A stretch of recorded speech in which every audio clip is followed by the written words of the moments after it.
Hey guys! This time, hindi ako magbubura ng live. Hindi ako magbubura ng live. I swear to God, hindi ako magbubura ng live. Padamihin mo muna viewers. Yeah, sige, paladamihin ko muna viewers. Gago ka ha. Wala akong ginagawa sa'yo, nananahimik ako ha. Papansin. Sa sobrang bidar nung idol nyo, gumagawa ng shit para mapansin ko. So this time, sige, napansin na kita. Putang ina mo, napansin na kita. Sobrang napansin na kita. Papansin eh. Pansinin. Good morning, my loves. Sige. Tangina mo nga, brutalan pala. Gusto mo, pahiyaan gusto mo ha. It's your boy, Tulu boy. Parami natin viewers, sige. Sayang naman, idol nyo pa man din yun. Bibe? Hindi ako magbubura ng live. Mag-live ako kahit 5 minutes lang.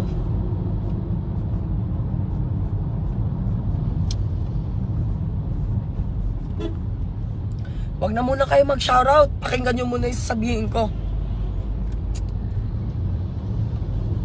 Ganto. Sige, marami na tayong viewers eh. Marami na tayong viewers. Saan tayo? Halata naman siguro nakakaiyak ko lang. Kaliwa. Alam nyo bakit? Kasi yung idol nyo si Skastak Lee, nando doon sa lugar kung nasan ako. And then, siguro matagal. Nagsayaw kami ng ate ko Alex. Nagsayaw kami. Wala akong ginagawa. Hindi ako nagpapansin sa kanya. Never ako nagpapansin sa kanya. Kasi wala naman akong pakialam eh. Siya nga to nagmamakaawa sa akin eh. Kinukulit niya ako na gusto niya ako makita, gusto niya ako makausap. Like, yo, ba't kita kakausapin? Niloko mo ko. Hindi lang 40 times na niloko mo ko sa iba't ibang babae, pero niloko mo pa rin ako. Okay? Sobrang bait ko, kinimkim ko. Kasi hindi ako pumapatol sa mga taong pariwara na yung buhay. Pariwara na yung buhay niya eh. Bakit ko papatulan? Tingin nyo guys, bakit ko siya papatulan? Diba? Wala namang reason para patulan ko. Pinalaki ako ng magulang ko na marunong rumispeto sa kapwa-tao ko. Pero itong gagon to, nasa urban siya. Wala akong ginawa. Papansin siya na papansin. Wala akong ginawa. As in, wala akong ginawa. Kasi hindi ko na siya dapat pansinin. I'm good. Naka-move on na ako eh. As in, parang, ano pa bang shit mo? Bakit kailangan mo ko gantuhin? Ito na. Nasa labas ako, nag-yosi ako with his friend names Najela. Friend nung ex-girlfriend niya na fina-follow ko sa IG, na finalo ko rin. Finalo ba ko? Tapos natuwa sa akin kasi nga alam nung tao na totoong tao ako. Finalo ba ko? Nakita ko na minention niya ako sa story niya. Pagka-mention sa akin doon sa story niya, syempre natuwa ako. Sabi ko, andito ka pala ate, saan ka? Nakita kami sa labas. Nag-yosi kami sa labas. Ang daming lumalapit sa akin na sinasabing sumisigaw daw dun si Daryl na pokpok ako. Eto na. Sino nakarinig? Ako. Ami.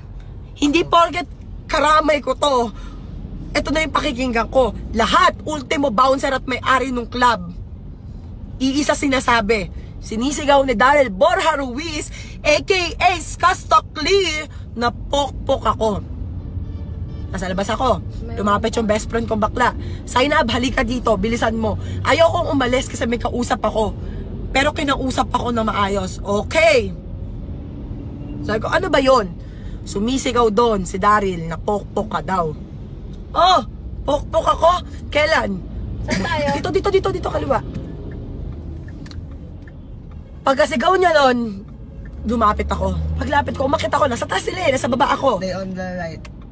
Right ka lang, Ted. Right lang? Left pala, left. Left.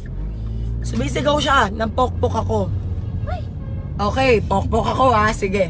Paglapit ko sa kanya, sinong nagsasabi ditong pokpok ako? Sagot niya, no one. No one! Ulol. No one. Tinuloy ko. Sinumbot ko lahat sa kanya ng dapat ko isumbat. Hindi ako nagsalita kasi mabait akong tao. Mabait akong tao. Hindi ako nagpapafame. Wala akong pakialam kung sinong gusto ako sa hindi ako gusto. Wala akong pakialam. Pero putang ina,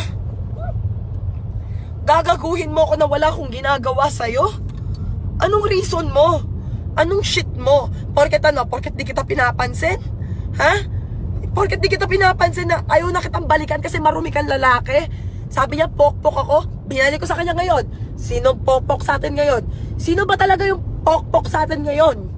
Babae ako. Karaniwang tinatawag na babae, pokpok. Pero siya, literal, pokpok na lalaki yon. Hindi ko buburahin tong live na to. I swear to God, hindi ko buburahin. Wala akong pakialam kung mag-viral o hindi. Wala akong pakialam kung malaman ng lahat o hindi. Wala akong pakialam. Basta mapagtanggol ko yung sarili ko. Gago eh. Gago yung idol nyo. Literal na gago. Wala akong ginagawa. Diba sana kung may ginawa ako eh. Kung may ginawa ako, acceptable pa yun eh. Kaya lang hindi eh. Wala akong ginawa. Bakit kailangan mo ako ganunin? Diba? Hindi ako bad mood, guys. Hindi ako bad mood. Sobrang all good. I'm good. Literal lang, I'm good. Nag-e-enjoy ako. Nag-aayos ako sa sarili ko kahit na nandoon siya. Siya yung papansin na papansin. Wala akong ginagawa. Hindi mo nga siya pinapansin eh. Yun nga eh. Yun nga yung masama eh. Hindi ko siya pinapansin. Bakit kailangan mo magganon? Para mapansin. Ano pa po? Sa sobrang temor ng idol nyo, naghiwalay kami nung ex-boyfriend ko dahil sa kanya. Dahil sa in-upload niyang video na alam niyang may boyfriend na ako pero hindi niya nilalabas yung mga puta niyang babae. I swear to God, ilalabas ko lahat ng hawak kong ngayon. Lahat ng hawak kong ngayon. Ultimo lahat ng conversation nila, ilalabas ko para malaman niyo kung sino talaga yung nagsasabi na totoo sa hindi. Wala akong pakialam kahit masira ultimo pangalan ko kasi wala akong ginawang masama. Wala akong ginawang masama. Binigay ko lahat sa kanya. Tangina, pokpok ako? Sino ba naging sugar mommy sa atin? Tangina. Ultimo nga ilibre ako ng pagkain, di mo nagawa eh. Tangina mo, pagbabayad ng kondo mo sa akin mo inasa. Oh, lahat ng luho mo binigay ko para lang magstay ka, para di mo ako lokohin. Pero nung ginawa mo, nakakala niya sa ginagawa niya, balikan ka niya. Ay, balikan mo siya. Hindi ko siya babalikan kasi ganun siya kagago. Ganun siya kagago. Gusto niya nga ako balikan, tama yon. Sinabi niya, gusto ka lang niya balikan, idol. Totoo yon. Gusto niya akong balikan, kaya ginaganto niya ako. Na which is tama na. Paulit-ulit ko sinasabi sa kanya na wag mo akong pipikunin. Wag mo akong pipikunin. Kasi pag pinikun mo ako, mapapahiya ka talaga. Ayoko mandamay ng tao, pero madadamay pati grupo mo sa ginagawa mo. Lubog ka na nga eh. Mandadamay ka pa ng tao. Diba? Ganun kagago yung idol nyo. Idol nyo yon, gusto nyo tularan? Ha? Alam ko hindi ako perfectong tao. Hindi ko pinipilit paniwalaan nyo ako. Hindi ko pinipilit na pakinggan nyo yung side ko. Pero gago yan. Literal na gago yan. Hindi ako magla-live ng ganito kung hindi niya ako sinagad. Nananahimik ako. Sasabihan mo akong pokpok ako dahil di kita pinapansin. Putangina mo, Skastakli. Putangina mo, Daryl Borja Ruiz. Wala akong pakialam kung kahit kanino ka pa nang galing. Marespeto ako sa magulang mo, pero wala akong pakialam. Hindi ka marunong rumespeto sa kapwa mo tao. Kaliwa pa rin, te. Right ka lang, te. Hindi ka marunong rumespeto sa kapwa mo tao. Ang gusto kong ngayon mangyari, pabagsakin ka. Kasi binagsak mo ako. Sinira mo yung buhay ko. Nag-aaral ako. Tumigil ako sa pag-aaral para mabantayan ka. Para hindi mo na ako lokohin. Anong ginawa mo? Ginawa mo pa rin. Wala kang ibang ginawa kundi saktan ako. Mapapisikal o kritikal. Putang ina, guys. Yung gagong yan. Nananakit siyang pisikal. Tang ina. Ilang pasa yung nakita ng magulang ko sa akin na ginawa niya. Ilang beses niya ako sinaktan. Nananakit ako. Kritikal. I mean, seriously, nananakit ako. Seryoso yun. Sa sobrang gigil ko sa kanya. Pero sinong nananakit sa ating dalawa? Diba ikaw? Diba ikaw? Wala akong ibang ginawa kundi ang inaintindihin ka ng intindihin. Tapos gagantuhin mo ako na wala akong ginagawa. Bobo ka? Ha? Yan ba yung gusto mong tularan ng ibang bata? Kabataan, ibang tao sa'yo? Maging gago ka? Ha? Adik ka kasi. Ganun siya. Kaya ganun yung utak niya kasi addict siya, tas idol niya siya. Yo, wag yung tularan. Yung mga ganun tao, patapon buhay nun. Hindi dapat tinutularan. Walang kaibigan yun. Hindi ko intensyon na makasakit ng ibang tao. Ultimo, yung pain na nararamdaman ko, inintindi ko yun para sa sarili ko. Inintindi ko yun, tiniis ko yun, kahit na ako na yung ginago pa ulit-ulit. Pero yung putang inang yan, sinagad ako. Paulit-ulit ko sinasabi sa kanya, wag mo ako sasagarat kasi wala akong ginawang masama sa'yo. Tinatanong ko siya kanina, paano ako naging pokpok? No one. Anong sagot? No one! Tangina mo, bobo ka ba? Anong no one pinagsasabi mo? Ikaw nga nagsisigaw na pokpok ako. Pokpok na ako. Okay? By the way, balita ko lang ha. Ban siya sa Urban QC ngayon dahil sa ginawa niya. Elements ako ng Urban QC, narinig lahat ng tao kung paano niya pinaglandakan na pokpok ako na wala naman akong ginawa. Kung hindi, maging masaya. Masama bang maging masaya? Ha? Masama bang deadmahin yung shit niya? Masama ba yun? Kasi feeling ko hindi eh.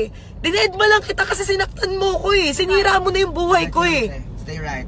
Diba? Right? Yeah. Diba? Tapos sisirain mo uli ako? Nananahimik na ako. By the way, kakachat niya lang sa akin kanina. Kagabi lang. Oy, gusto kita makita, gusto kita makausap. Sinisin ko siya ng paulit-ulit. Kasi umaasa daw siya na magkakaayos kami. Umaasa daw siya na magiging okay kami. Tinatanong niya maigi sa akin kung mahal ko pa rin daw siya. Paano mo mamahalin yung ganong klase ng tao? Paano mo mamahalin yung ganong klase ng tao? Kung ganon siya kagago. Diba? Wala akong pakialam. Nag-live ako ngayon, hindi video ginawa ko kasi alam ko mas maraming nanonood. Lahat ng taong nakarinig na pinahiya niya ako kanina, hindi totoo yun. Hindi ko kailangan maniwala kayo sa akin. Hindi ko kailangan pilitin yung sarili ko na paniwalaan niyo ako. Kundi, makinig kayo kung ano talaga yung tama. Kasi, hindi porket ganun yung image niya, paniniwalaan nyo na siya. Hindi ganun yun. Ano yung image niya? Image niyang ano, adik? Adik? Kung may pinagsisisihan ako sa buhay ko ngayon, yun yung pinatulan ko siya. Yun yung minahal ko siya, yun yung ginawa ko lahat para sa kanya, yun lang. Wala ko ibang pagsisisihan sa buhay ko ngayon. Nawala sa akin lahat. Pamilya ko, tiwala ng pamilya ko, pag-aaral ko, pangalan ko na, yung pangalan ko, yung image ko dati, ang ina, sign na tumutulong lang yan dati, kaya nakilala yan. Walang ibang ginawa yan kundi magbigay sa tao. Na hanggang ngayon ginagawa ko pero nawala yun. Natabunan. Naging pokpok ako, naging bitch ako, na naging pasikat ako. Hindi totoo yun. Hindi totoo yun. Nalaman naman nila yan eh. Kung makikilala nyo kung ano yung totoong ako, putang ina. Baka, lahat sila, putang ina, gustong-gusto nila saktan si Daryl kanina. Skastakli, putang ina mo. Putang ina mo. Ang ina mo. Alam ko nakainom ako ngayon, inatake ako ng asthma. Lahat, nawalan ako ng malay. Dahil sa kanya yun, Putang ina niya. Right? Tang ina niya. Walang kwentang tao na hindi naman dapat tinutularan pero nagpapa-cool kid. Syempre, skastakli ako eh. Basura ugali. Alam ng lahat yan. Alam ng lahat kung gaano siya kagago. Ikaw, bago ka manghusga ng ibang tao, isipin mo muna kung malinis ka. Isipin mo muna kung lalaki ka pa man din. Malinis ka ba? Ha? Wala akong pakialam. Malinis ka ba? Tingin ko kasi hindi eh. 'Di ba? Kasi kung talagang malinis ka, uunahin mo yan sa kalooban mo eh. Kaya lang hindi eh. Hindi mo ginawa. Wala kang ibang ginawa kundi man-judge ng tao. Wala kang ibang ginawa kundi man-down ng ibang tao. Wala kang ginawa kundi manggago ng tao. Wala kang ginawa kundi manloko ng babae. At wala kang ginawa kundi hindi rumispeto sa kapwa mo. Ganun ka kayabang. Ganun ka kataas. Sinasabi ko sa'yo, wag mo akong pipikunin pero ginawa mo lang paulit-ulit. 'Di ba? 'Di ba? Ginive up ko lahat para sa kanya, guys. Ginive up ko lahat para sa kanya. Pero ako ba, nanahimik? Nagsalita ba ako? 'Di ba hindi? Nanahimik ako. Tiniis ko lahat. Sa lahat ng brutalan, yan ang putang inang pinaka-brutal. Literal na brutal. Aakit tayo dyan sa right. Ito ate.